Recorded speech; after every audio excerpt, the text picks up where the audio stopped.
మీ పిల్లల్లో నిదానంగా ప్రతిస్పందించడం, భావాలను స్పష్టంగా వ్యక్తపరచలేకపోవడం, త్వరగా అర్థం చేసుకోలేకపోవడం, త్వరగా నేర్చుకోలేకపోవడం, స్వయంగా నిర్ణయాలు తీసుకోలేకపోవడం, ఏకాగ్రత చూపలేకపోవడం, చిన్న చిన్న విషయాలకు ఆవేశపడడం, విషయాలు జ్ఞాపకం చేసుకోలేకపోవడం, అభివృద్ధిలో ఆలస్యం అవ్వడం వంటి లక్షణాలు గమనిస్తున్నారా? అయితే మీ పిల్లలకు మానసిక అభివృద్ధిలో సమస్యలు ఉండవచ్చు. అటువంటి పిల్లల కోసం మన కాకినాడలో ఉమా మనోవికాస కేంద్రం ప్రారంభించడం జరిగింది. ఈ సంస్థను 1988లో మానసిక వికలాంగుల కోసం స్థాపించడం జరిగింది.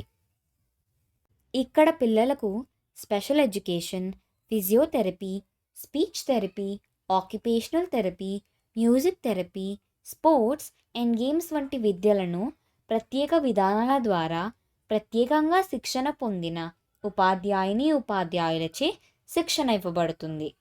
మరిన్ని వివరాల కోసం కింది నెంబర్స్కు సంప్రదించండి.